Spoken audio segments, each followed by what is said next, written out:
अस्सलाम वालेकुम पाकिस्तान। और मैं हूँ आपकी दोस्त होस्ट सभी, अपने खूबसूरत से मॉर्निंग शो को लेकर गुड मॉर्निंग विद सभी के साथ हाजिर हूँ। और हमेशा की तरह देती हूँ दुआ, खुश रहें, आबाद रहें, अपनों के साथ रहें, एक दूसरे का ख्याल रखें और ख़ास तौर पे अपने वालिदैन का, जो अल्लाह पाक का बहुत ही कीमती तोहफ़ा। इस दुआ के साथ मैं अपने morning show good morning with सभी का आगाज़ करती हूँ। आज थोड़ा सा मेरा लगता है मेरे गले में कुछ खराश सी हो रही है।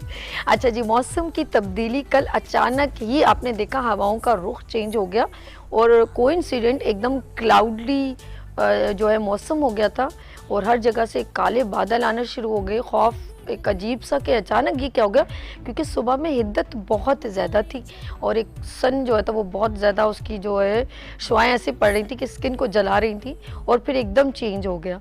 लेट्स सी, कराची का मौसम कुछ समझ में नहीं आया और कल डिफरेंट जगहों पे बहुत तेज़ बारिश हुई और कहीं बहुत कम भी हुई और स्कूल की छुट्टी हो रही थी तो काफ़ी एक अफरा तफरी का आलम था। पेरेंट्स परेशान होते हैं कराची में ऑफ कोर्स कि एकदम हम लोग ज़्यादा इतने रेगुलर आदी नहीं है बारिश के, जैसे KPK में, इस्लामाबाद में रेगुलर होती है तो वो बच्चे जो है वो यूज़ टू हो जाते हैं। हमारे कराची में ऐसा नहीं है, यहाँ पर ज़रा तेज़ बारिश हो जाए तो खौफ का आलम हो जाता है, क्योंकि यहाँ पर करंट से भी डेथ हो जाती है और पानी जब जगह जगह खड़ा हो जाता है तो लोगों के एक्सीडेंट, गाड़ियाँ काफ़ी जो है वो पानी उसमें आ जाता है और गटर भी मालूम नहीं, रोड टूटे हुए हैं, तो इस वजह से हमारे यहाँ के कराची के लोग बहुत डर जाते हैं। एक इन चीज़ों का डर ही नहीं है बल्कि बहुत सारी चीज़ों का हमें खौफ है और हमारी आने वाली नस्लों के लिए भी बहुत सारे हमारे पेरेंट्स परेशान है। लाइक के एजुकेशन का मामला देख लें आप लोग। एजुकेशन में देखें तो तालीम हासिल करना इतना मुश्किल हो गया है पेरेंट्स का कि उनका घर का गुजारा करें या उनकी फीसेस पे करें। फिर हम जब स्किल्स की बात करते हैं, किसी बच्चे को कुछ सिखाना, उसको जॉब करना इतना मुश्किल हो गया है कि समझ में नहीं आता कि ऑन बिजनेस शुरू करें, उसके लिए उनके पास पैसा नहीं है इतना कि वो अपना बिजनेस शुरू करें, क्योंकि जिस तरह अभी डॉलर की कीमत बढ़ रही है और हर चीज़ की महंगाई हो रही है तो कोई बिजनेस शुरू करना नॉट ईजीएस्ट जॉब।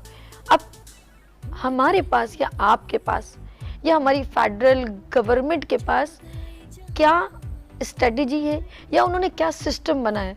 अगर सिस्टम इतना ऑथेंटिक है या इतना रिलायबल है तो फिर हमारे बच्चे हर साल, मेरी शायद नॉलेज में कुछ कमी हो, वो आप एडिट कुछ भी कर सकते हैं, मैं एक थोड़ा मैक्सिमम की बात कर रही हूँ कि 9,000 हर साल में भी लोग लोग नहीं, यूथ जितनी भी है वो एजुकेशन के लिए या जॉब के लिए आउट ऑफ कंट्री जाती है। वाई? क्यों? पाकिस्तान कोई इतना कैपेबल नहीं है? क्या पाकिस्तान में इतना स्टैंडर्ड नहीं है? क्या वजह है? मैं नहीं कहती सब ऐसे हैं, लेकिन कोई रीज़न है। कुछ लोग अपने आप को यहाँ महफूज नहीं समझते, कुछ लोग यहाँ पर समझते हैं कि मैं इतने साल जॉब करूँगा, मैं अपना घर नहीं बना सकता, तो सारे घर वाले उसको प्रेशर देते हैं, गो आउट ऑफ कंट्री, जाओ दुबई जाओ, इधर जाओ उधर जाओ, वहाँ जाके तुम इतना कमा लोगे। मैं रियल बात कर रही हूँ, मेरी बात मैं कहती हूँ यहाँ पर 90% लोग एडमिट करेंगे। वो कहते हैं मैं 10 साल में अपना घर नहीं बना सकता, और मैंने देखा है 10 साल तक लोग रेंट पर ही रह रहे, घर नहीं बना सकते। और जैसे ही as compare to an other person, अगर मैं किसी को किसी के साथ कंपेयर करूं तो आउट ऑफ कंट्री में कोई बंदा गया है तो यकीन करें उसके घर की ज़िंदगी एकदम लाविश हो जाती है विद इन 3 ईयर, यानी कि 3 साल में। यार क्या कमी है यार, जब हम ये कहते हैं कि सब कुछ है इस कंट्री में तो फिर क्वेश्चन मार्क क्या है? आज हमारी गुफ्तगू का, मैंने आपको मैसेज भी दे दिया, और हमारी गुफ्तगू का मौजू जो हम लोगों ने अपनी रखी है वो स्पेशली ये टॉपिक है कि एजुकेशन कितनी ज़रूरी है और स्किल्स कितना ज़रूरी है, हुनर कितना ज़रूरी है। तो ये दोनों बातें हम आज करेंगे। आपने you must be join with us, call के थ्रू आप हमें ज्वाइन कर सकते हैं और अपने ओपिनियन को हमसे शेयर कर सकते हैं। आपकी कोई राय हम आए और आपके पास कोई बेहतरीन स्ट्रेटेजी है, then share with us, because good morning with सभी मैं चाहती हूँ कि अल्लाह पाक ऐसा कोई आपके पास आइडिया हो, कितने लोगों को फ़ायदा हो, आप बेलॉस कुछ ऐसा आइडिया दे दें कि जिससे कुछ हमारे मुल्क में आने वाली जनरेशन के लिए बेहतरी हो जाए। लेट्स सी, हम स्टार्ट करते हैं अपने प्रोग्राम को।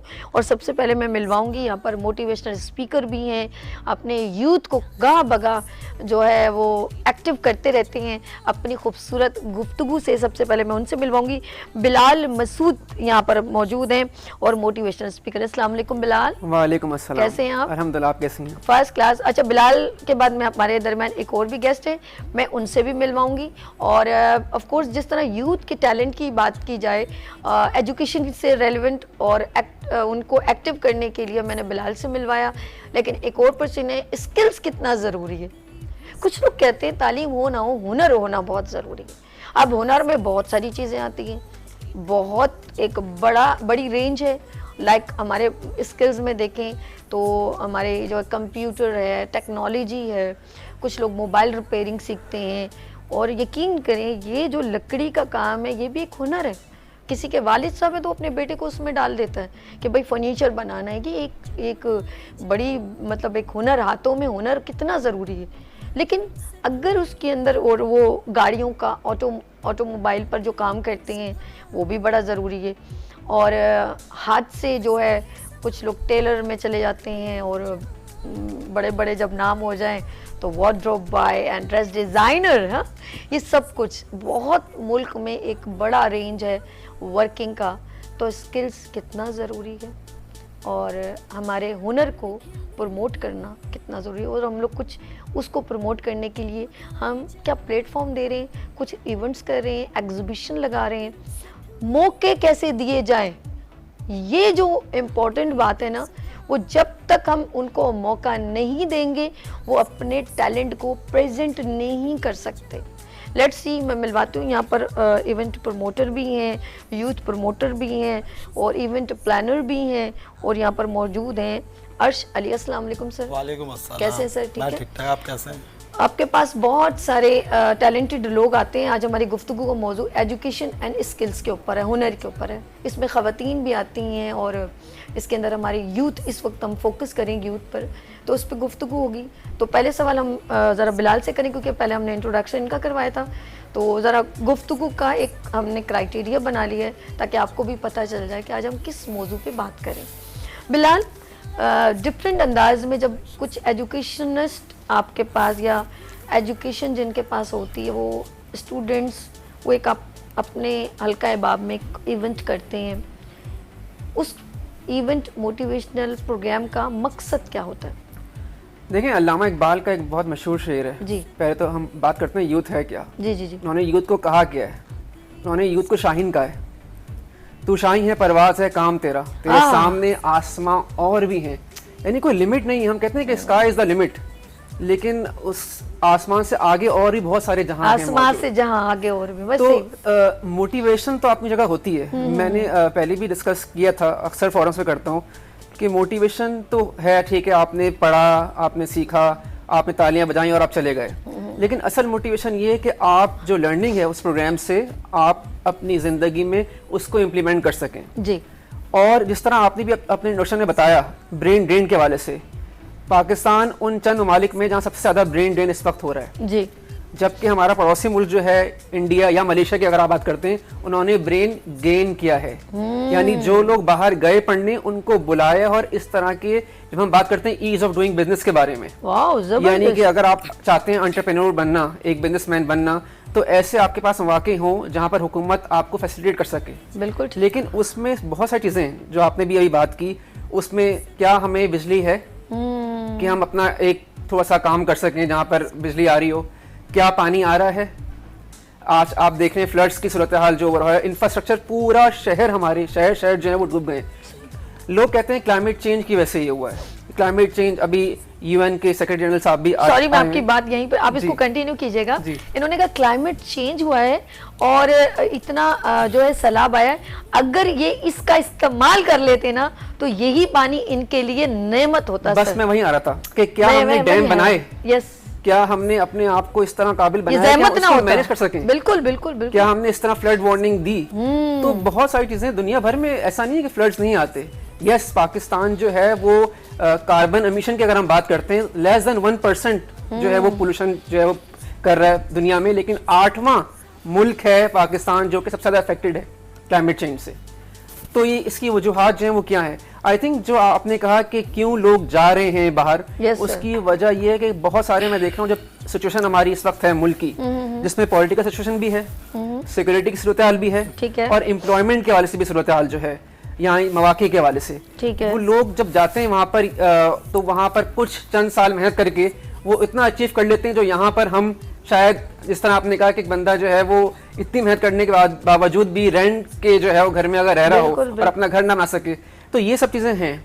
लेकिन इसका मतलब ये नहीं है कि हम डिसअपॉइंट हों, हम जो है वो डीमोटिवेट हों। देखिए पाकिस्तान क्या है, सूरह रहमान जो है, जी जी, रब की कौन किस नेमत को जो है वो रब की जो है वो झुटलाएंगे। सारी वो नेमतें जो कुरान पाक में जिक्र हैं वो इस मुल्क में मौजूद हैं। अब हमारे ऊपर है कि इसको हम किस तरह मैनेज करें, हम उसको किस तरह रिसोर्सेज को जो है वो करें। मैंने बहुत सारी ट्रेनिंग ऐसी दी हैं जिसमें नौजवान बच्चे, उन्होंने बिजनेस किस तरह करते हैं उसकी तालीम हासिल की, और आज उन्होंने कामयाबी से अपने अपने जो है वो छोटे लेवल पे सही, लेकिन इस तरह खवातीन उन्होंने अपने ब्यूटी पार्लर स्टार्ट कर लिया। अच्छा, मैं ये कहूँगी बिलाल, यू आर डिजर्विंग कि कुछ लोग ब्रेन वॉश करते हैं लोगों को उकसाने के लिए, तो बिलाल जो है ब्रेन वॉश करते हैं लोगों के मोटिवेशनल अंदर जो सिम्टम उसको जगाने के लिए कि आपके अंदर क्या कैपेबिलिटी है, आप उसको कैसे यूज कर सकते हैं। ऐसा ही है कि नहीं है? ऐसा ही है। और हम इसको बात को और मजीद कंटिन्यू, एक सवाल और करूंगी, लेकिन जरा सा मैं अर्श के पास चलती हूँ। अर्श, जिस तरह हमारे मुल्क में मैंने देखा पहले ही होता था हर कोई गवर्नमेंट जॉब के ऊपर फोकस करता था कि यार मुझे किसी तरह गवर्नमेंट जॉब मिल जाए, लेट्स सी। लेकिन अब देखा है हर कोई ऑन बिजनेस करना चाहता है, तो इसका मतलब है लोगों में टैलेंट है, प्लेटफॉर्म नहीं है। आप इसके बारे में क्या कहेंगे? देखिए, गवर्नमेंट जॉब जो है वो लिमिटेड लोगों के लिए है और पर्टिकुलर ख़ास जो तबका उसके लिए, हर एक के लिए है नहीं। अब जैसे हमारे यहाँ कराची में, मैं कराची की बात करूँ, मैं कराची से बिलोंग करता हूँ, मैं पूरे पाकिस्तान की बात नहीं कर रहा। अब कराची में जो स्टूडेंट है, जो न्यू टैलेंट है या यंग जनरेशन है, वो स्ट्रगल कर रही है, स्टडीज़ कर रही है, बट उसके बाद जब वो इन द एंड ऑफ अगर वो आता है डिग्री लेके, तो उसके बाद वो कोई प्लेटफॉर्म नहीं है कि जहाँ वो अपने आप को हाईलाइट कर सके या अपने आप को प्रमोट कर सके। अब इसके लिए वो डिग्री लेने के लिए इतना उसकी वालिदैन ने पैसा बर्बाद किया, चीज़ें की, सब कुछ हुआ, बट उसके बाद इन द एंड कुछ भी नहीं है। अब वो जो जिन्होंने एजुकेशन हासिल नहीं की, उन्होंने कोई स्किल्स हासिल की है, तो वो क्या है, वो कहीं ना कहीं एडजस्ट हो गए हैं। अब हमारे बहुत तरह के हमारे वो क्या कहेंगे इस तरह के वो के डिपार्टमेंट्स कहेंगे या वो डोमेन कहेंगे कि जिसके अंदर वो बंदा इन्वॉल्व हो सकता है। अब जैसे आप सोशल मीडिया की बात कर रही थी, अब सोशल मीडिया इतना इजी कर दिया, हर एक के पास एंड्रॉयड मोबाइल है, हर कोई अब टिकटॉक हो गया, स्नैक हो गया, या फेसबुक हो गया, या यूट्यूब हो गया, अपने आप को कनेक्ट कर रहे हैं और ऑब्लाइज कर रहे हैं, हाईलाइट कर रहे हैं। अब जो लोग 30,000 40,000 तनख्वाह अर्न कर रहे थे, अब वो 1-1 लाख 2-2 लाख 3-3 लाख अर्न कर रहे हैं यूट्यूब के थ्रू, घर बैठे अर्न कर रहे हैं। अब इस तरह बात वही है ना कि स्किल्स को मिल रहा है प्लेटफॉर्म। यानी कि आप ये कहना चाहते हैं कि पाकिस्तान में यूथ जो है, जो स्किल्स रखती है, उसने स्टैंड ओवर खुद ही ले लिया है। एब्सोल्यूट, कोई प्लेटफॉर्म मिलेगा नहीं तो स्टैंड ओवर तो लेना पड़ेगा ना। अब जिस तरह अभी यानी कि वो डिपेंडेंट गवर्नमेंट पे नहीं हो रहे हैं वो लोग,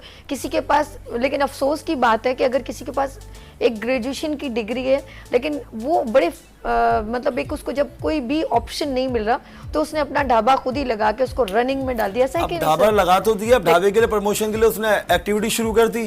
अब सोशल मीडिया इतना आसान हो गया कि अब हर एक के हाथ में मोबाइल है, इजी एक्सेस करा, वो टच करा और वो देख लेता है। अब उनको प्रमोशंस मिल रही है, उनको लोग ऑब्लाइज कर रहे हैं, लोग जा रहे हैं। ये वही ढाबे हैं ना जो पहले हम जब अपनी एंड्रॉयड मोबाइल नहीं था तो ये गलियों में हर जगह ढाबा था, हर चीज़ थी, बट वो मोटिवेशन उस तरह की थी नहीं ना, इतने लोगों को नॉलेज उसकी नहीं थी। लेकिन उसकी वजह से सोशल मीडिया, इनके कहने का मकसद है कि सोशल मीडिया के थ्रू उनको जो है वो प्रमोशन मिली। अगर ये नहीं होता तो शायद उनको इतना प्रमोशन नहीं मिलती। अच्छा, लेकिन कभी कभी अफसोस नहीं होता कि यार इतनी एजुकेटेड लोग होके, वो बुरी बात नहीं है, वो मतलब मेहनत करना बुरी बात नहीं है, लेकिन एमए पास बंदा अगर कोई ढाबा लगाए तो यू फील वेरी बैड। अच्छी बात है। अभी मैं एक बड़ी मोटिवेशन पर्सन कहूँगा, मैं उनको फॉलो कर रहा था, प्रफुल्ल नाम है उनका, इंडिया में वो MBA चाय वाले हैं। अब वो MBA करके, MBA की डिग्री इतने टाइम से मिल गई, MBA के साथ लगा के चाय बनाई और चाय की स्ट्रेटजी चाय बेच रहे हैं। अब वो चाय बेचते बेचते उन्होंने एक मोटिवेशनल स्पीकर बन गए। अब उनसे लोग इंस्पायर होके वर्कआउट कर रहे हैं। लोग अपने अपने छोटे छोटे प्लेटफॉर्म, छोटे छोटे डोमेन बना रहे हैं। अब इस तरह यही है ना कि हमारे पास कोई ना कोई एक ऐसा पर्सन है जिसको हम फॉलो करें। अब यहाँ पे फॉलो करने के लिए क्या है, पॉलिटिक्स है, और फिर वो अभी सैलाब आया हुआ है, और फिर बहुत सारी परेशानी है। टैलेंट को प्रमोशन मिल नहीं रही है। कोई इदारे ऐसे हैं नहीं जो उनको गाइडलाइन दे सके गवर्नमेंट की मैं नजर एक से। बात कहूंगी अर्श की बात से, मुझे एक बड़ा एक वर्ड मिला ये कि टैलेंट बहुत है लेकिन उनको प्लेटफॉर्म नहीं मिलता। अच्छा, फॉर एग्जांपल मुझे बिलाल की ये बात याद आई कि बिलाल ने ये कहा कि अगर इस पानी को सेव किया जाता तो ये हमारे लिए, जो हमारे मुल्क के भी मैंने देखा यूनिवर्सिटीज़ के जो लड़के हैं लड़कियां हैं, उनको बहुत ज़्यादा जब प्रैक्टिकल किया जाता है तो वो कुछ ना कुछ ज़बरदस्त प्रोजेक्ट डिस्प्ले कर देते हैं। तो उसमें कि उन्होंने क्यों नहीं इस चीज़ को इम्प्लीमेंट क्यों नहीं किया? हमारी गवर्नमेंट ने इन लोगों को क्यों नहीं ऑप्शन दिया? कोई बड़ा सरप्राइज रखते कि भाई जो बड़ा ज़बरदस्त प्रोजेक्ट लाएगा देन हम उसको 1 लाख रुपए देंगे, 2 लाख देंगे।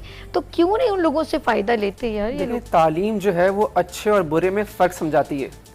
जो डिग्री होती है वो एक पासपोर्ट की तरह है कि अगर आपको मुल्क से बाहर जाना है तो पासपोर्ट दिखाना है। बिल्कुल, बिल्कुल। अगर आपको जॉब करनी है तो वो आपको एक डिग्री दिखानी है फ़कत।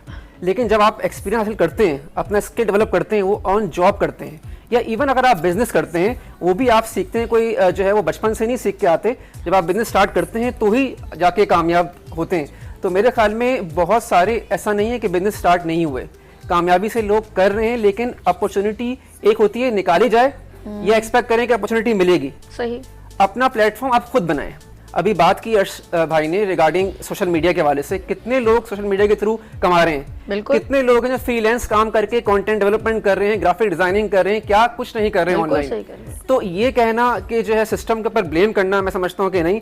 एजुकेशन जो है वो आपको बताती है कि क्या गलत है, क्या बुरा है, क्या अच्छा है। गवर्नमेंट से एक्सपेक्ट करना ठीक है, गवर्नमेंट खुद कहती है कि भाई हमारे पास इस वक्त जितने लोग इस वक्त गोल्ड मेडलिस्ट हैं कॉमनवेल्थ गेम जो आए, उनको भी पैसे जो मिले हैं वो इतने नहीं मिले इतने वो एक्सपेक्ट कर रहे थे, क्योंकि गवर्नमेंट ने कह दिया भाई हमारे पास नहीं है फंडिंग। आप जो है वो इस वक्त आप देखें सारे जलसे पे लगा देना। बिलाल खुदा के लिए आप भी तो सोचे ना। बस सॉरी फॉर इंटरप्शन, उनको ओब्लाइज भी तो नहीं किया। अगर आप उनको रिगार्डिंग, अगर आप उनको पेमेंट मॉड्यूल नहीं दे रहे हैं तो उनको वैसा रिकॉर्ड भी तो दीजिए जिसके काबिल है वो। अगर आप गवर्नमेंट सतह के ऊपर उनको इन्वाइट करके उनके लिए कोई इवेंट्स मुरतब किए जाए, उनको ओब्लाइज किया जाए। जनरल आवाम को तो ये भी नहीं पता कि कितने लोगों ने गोल्ड मेडलिस्ट लोग हैं। अभी मैं एक प्रोग्राम के अंदर देख रहा था, इनका ही प्रोग्राम था कि 11 बच्चे बैठे थे गोल्ड मेडलिस्ट से, मतलब मीन्स के 11 गोल्ड मेडलिस्ट हैं। 11 तो वो हैं जो इन्होंने कंडक्ट किए हैं, बाकी कराची में 100-150 लोग तो होंगे, मगर उनको ऑब्लाइजेशन नहीं है। मजबूरन आके वो अपने मेडल्स वगैरह बेच रहे होते हैं कि ले लो हमसे, किसी तरीके से हमें राशन डलवाना है, किराया देना है। मैं 20 मालिक गया दुनिया में, जी जी, मेरे पास पैसे नहीं थे। ओके। मैंने खुद कोशिश की अपने तरफ से कि भाई मैं क्या करूं। मैं मुख्तलिफ कंपनीज में गया, उनको पिच किया, मुख्तलिफ कंपनीज एयरलाइंस ने टिकट्स दिए। मैं ये कह रहा हूँ सिर्फ गवर्नमेंट को जहाँ तक हेल्प है आप लें, कोशिश करें, लेकिन अगर नहीं ले रही तो आप ब्लेम ना करें कि इस मुल्क ने हमें कुछ नहीं दिया या हम जो है वो कुछ नहीं कर सकते। इस दुनिया में, इस शहर में जितने लोग आप समझें ये शहर जो है वो सबको पाल रहा है, तो ऐसा नहीं है कि आप कुछ नहीं कर सकते। आप बहुत कुछ कर सकते हैं, लेकिन एजुकेशन ज़रूर हासिल करें।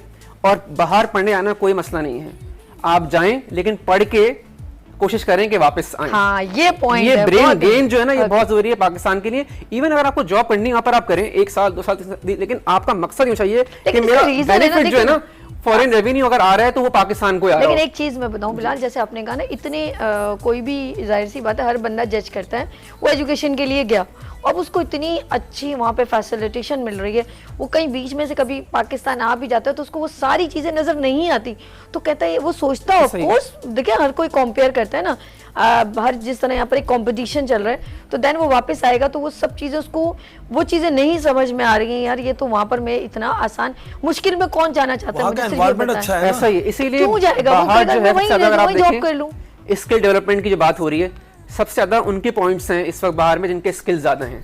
ये बात बिल्कुल ठीक है। तो वो रहना बाहर कोई वो नहीं है। अगर हमें मौका मिलता है, अपॉर्चुनिटी मिलती है और हम समझते हैं कि हम जाके अपनी लाइफ को बेहतर कर सकते हैं, तो इसमें कोई हर्ज नहीं है। एज लॉन्ग एज मैं अपने मुल्क को रिटर्न दे रहा हूँ, एज लॉन्ग एज मैं फायदा कर रहा हूँ और अपने रूट्स को, मुझे सबसे ज्यादा जो अफसोस होता है इस बात पे होता है, मैं आपको बताऊंगा एक रियल एग्जाम्पल। ठीक है। मैं डेनमार्क गया, पढ़ाई की मैंने 1 साल। जिस स्कूल में था मैंने वहां पर इस तरह कोशिश की कि मैंने पाकिस्तान की जो एम्बेसी है वहाँ पर डेनमार्क में, कोपेनहेगन शहर में, उनसे रब्ता किया और बड़े अच्छे ताल्लुकात मैंने एक नेटवर्क किया। वो लोग आए हमारे स्कूल में, देखा, तारीफ की कि भाई वाह तुम यहाँ पर पढ़ रहे हो, स्कॉलरशिप पे पढ़ रहे हो। उन्होंने एक प्रोग्राम था फॉरेन मिनिस्ट्री का, जर्नलिस्ट आए थे, जिस तरह आप भी जर्नलिस्ट हैं माशाल्लाह, तकरीबन 20 जर्नलिस्ट पाकिस्तान से आए। तो उन्होंने कहा हम इस जो स्कूल है जहाँ पर मैं काम पढ़ रहा था, साथ साथ में स्टडी हासिल करता, वहाँ पर आके उन्होंने विजिट करवाया उसका। वो लोग बड़े खुश हुए, मैंने वहाँ पर स्पीच भी की। उसके बाद कुछ लोगों से मेरे ताल्लुकात बने जो जर्नलिस्ट थे, बहुत अच्छा काम कर रहे हैं माशाल्लाह, लेकिन उनमें से एक जर्नलिस्ट थे, माजरत के साथ, किसी को बुरी लगे बात, उन्होंने अपने ही अखबार में खबर छपवाई कि मुझे इस मुल्क में खतरा है, और उन्होंने पॉलिटिकल असाइलम लेके जर्मनी चले गए। Very bad. पाकिस्तान का पासपोर्ट जो है खुदा के वास्ते बदनाम ना करें, इलीगली कुछ ना करें, जो करना है लीगल करें। पॉइंट स्कोर है, बिल्कुल जाइए, इमिग्रेशन इस वक्त ओपन है दुनिया भर यानी अपने आप को तो आप दागदार करें, आप अपने मुल्क तो अगर वो कैपेबल होते तो वो असाइलम के लिए तो ना करते ना। असाइलम पे मत जाएं प्लीज, लीगली जाएं, जो करना है लीगल करें। हमें ही मौका मिलता है, जरूर इंशाल्लाह बिल्कुल जाएंगे, लेकिन लीगल करें और पाकिस्तान के लिए कुछ ना कुछ बेहतर कर सकें। अल्हम्दुलिल्लाह जहां मौका मिलता है इंसान को। नहीं, अभी भी बिलाल मैं बताऊं बहुत सारे लोग हैं जो माशाल्लाह वापस आते हैं, डॉक्टर्स हैं जो अपने मुल्क में खिदमत करते हैं, हम सबके बारे में पॉइंटेड नहीं करें। अच्छा, मैं एक चीज़ देख रही हूँ, क्योंकि मैं आयशा अली, क्योंकि अब काफ़ी टाइम से 11 साल हो गए इवेंट्स वगैरह करते हैं, तो इनके इन्होंने बहुत सारे लोगों को फेस भी किया है कि बहुत कैपेबल होते हैं, इनको बड़ा दुख होता है यार इनको वो प्लेटफॉर्म नहीं मिल रहा। जब ये कुछ एग्जीबिशन वुमेंस की करते हैं या यूथ के लिए कोई भी प्रोग्राम कंडक्ट करते हैं, तो बाद में डिस्कस करते हैं यार बड़ा अफसोस हुआ यार, ये इतना कैपेबल है, इसको तो बहुत आगे जाना चाहिए। सर आपने बहुत सारे इवेंट्स भी किए हैं, ख़वातीन को भी आप बड़ी प्रमोशन देते हैं, ब्यूटिशियंस हैं, उनके अंदर स्किल्स आपको नज़र आती हैं, लेकिन कहीं कहीं आप भी डिसाइड हो जाते हैं यार इनके पास वो ऑफ कोर्स फाइनेंशियली इतनी स्ट्रांग नहीं है, तो वो आगे नहीं जा सकती, हमारे मुल्क में इतना वो नहीं है कि वो उनको प्रमोट कर सके। तो आपके जहन में क्या चलता है कि इनके लिए क्या बेहतर हो सकता है? इनके लिए क्या बेहतर हो सकता है, असल में हमारे पास प्लेटफॉर्म है, मगर वो पर्टिकुलर एक लिमिटेड लोगों के लिए है, हर एक के लिए नहीं है। अगर हम हर एक के लिए अगर सब चीज़ ओपन कर देना तो टैलेंट को तो पूरा मुल्क या पूरी दुनिया देखना शुरू कर देगी। मगर हमारी अलमिया ये है कि एक लिमिटेड क्राइटेरिया, एक लॉबी सिस्टम है, उनको ऑब्लाइज करते हैं। अब ब्यूटिशंस की बात करें, मैं 11 साल से ब्यूटी एग्जीबिशंस करवा रहा हूँ, मैं यूथ की एग्जीबिशंस करवा रहा हूँ। कराची यूनिवर्सिटी हो गई या वो हो गए NAD हो गए या सर सैयद हो गए, इनके बच्चों के टैलेंट बहुत हैं, मैं उनके पास वो एक्सपेंडिचर्स नहीं है कि अपनी चीज़ को प्रेजेंट कहाँ कराएं, कौन देखे। अलमिया है ना कि देखे कौन, जंगल में मुड़ना अच्छा किसने देखा। अगर आपके पास बच्चे के पास कोई टैलेंट है, अगर उसको ऑब्लाइज नहीं कर, वो उसको पास पैसा नहीं है, अगर वो हाईलाइट नहीं कर सकता तो फिर उसका कोई फ़ायदा नहीं ना, अगर जब तक ये देखा नहीं है। हमारे पास सिंगर्स हैं, मैं बहुत सारी चीज़ें एक्टिविटीज़ करवाता है, तो सिंगर्स हैं, बहुत अच्छे सिंगर्स हैं, उनको कोई प्लेटफॉर्म है ही नहीं यहाँ पे। इंडिया क्यों ओब्लाइज करते हैं यहाँ से नए नए सिंगर्स को ओब्लाइज करता है? अभी तो हमारे पास 2-3 सिंगर है, राहत फ़तेह अली खान है या आतिफ असलम है, इनको ओब्लाइज करते हैं। मगर आप नए बैंड्स को देखें, उनके म्यूज़िक, उनके ट्यून सब पिकअप करते हैं, क्यों? क्योंकि वो बहुत अच्छा बनाते हैं, कम पैसों मिल जाता है, पैसे भी नहीं देते हैं उनको, प्रमोशंस मिल जाती है। अलमिया ये है ना। अच्छा, ये भी है, ये बहुत अच्छी बात की है। तो फिर आप ये कहें ना, हम शुक्र करते हैं कि सोशल मीडिया वो अपनी उधर ही प्रमोट करते हैं, और वहाँ से अच्छा कितनी ऐसी चीज़ें मैंने देखी हैं, बिलाल भी इस चीज़ को एडमिट करेंगे कि सोशल मीडिया पे कोई चीज़ हाईलाइट होती है, फिर वो जाके टेलीविजन पे आती है। अब ऑपोजिट हो गया ना, ऑपोजिट हो गया। प्लेटफॉर्म बहुत अच्छा है, एक वीडियो अगर वायरल हो जाए, और हुई है बहुत सारे लोग इस तरह हिट हुए हैं, तो ये प्लेटफॉर्म अब है मौजूद, जो पहले नहीं था। तो अगेन मैं वही कह रहा हूँ कि अपना अगर जो कर सकते हैं अच्छा करें, और अपने खुद प्लेटफॉर्म क्रिएट करें, खुद कोशिश करें कि जो आप कर सकते हैं वो आप करें। इसमें बहुत कुछ है मेरे ज़हन में चल रहा है, वो जैसे जो आप कर रहे होते हैं वही नहीं होता, वो रीएनेक्टमेंट नादिर हैं, और वो शफाकत जो है एयरवेव पे जो चल रहे हैं, उन्होंने मिमिक्री की, डिफरेंट बिलावल की, नवाज शरीफ की, इनकी वो उन्होंने वॉइसेस निकाली, फिर वहाँ से वो उठ के वो कहाँ तक चले गए। तो ये एक अच्छा प्लेटफॉर्म सबको मिला हुआ है, ओपन प्लेटफॉर्म, जहाँ से बहुत सारी एंटरप्रेन्योर्स वुमेंस ने फ़ायदा लिया, यूथ ने फ़ायदा लिया, सिंगर्स ने लिया। लेकिन हमारी जो अफसोस का क्वेश्चन मार्क है, हमारी हुकूमत जो भी फेडरल में होती है वो ऑब्लाइजेशन नहीं देती जो उनको देनी चाहिए है। Yes. आपके मुल्क में तो ऐसे इदारे भी नहीं है ना जो सोशल मीडिया Yes. की ट्रेनिंग दे रहे हूँ। यस अब वो जो बच्चा वो ट्यूटोरियल देखता है यूट्यूब से, अगर मैंने कोई वीडियो बनाया तो मुझसे सीखेगा, अपने दोस्त से सीखेगा, कहीं ना कहीं करके वो कर जाता है और वो माशाल्लाह सक्सेस पा रहे हैं। अब बहुत सारे लोग हैं, अभी एक बहुत कराची का बहुत नामवर होस्ट हो गए हैं, वो ताबिश हाशमी हैं। Yes. और TBH करते थे, वो यूट्यूब पे ही कर रहे थे, और करते वहाँ करते से- चैनल ने परचेस कर लिया। अब उसके बाद अब एक और चैनल ने उनको परचेस कर लिया। यानी कि आप ये कहना चाह रहे हैं टैलेंट है। लेट्स सी, अर्श अली भी यहाँ पर मौजूद है, बिलाल भी मौजूद है, बिलाल मसूद मोटिवेशनल स्पीकर, और हम यहाँ पर लेंगे छोटी सी ब्रेक और मिलते हैं ब्रेक के बाद गुड मॉर्निंग विद सभी के साथ।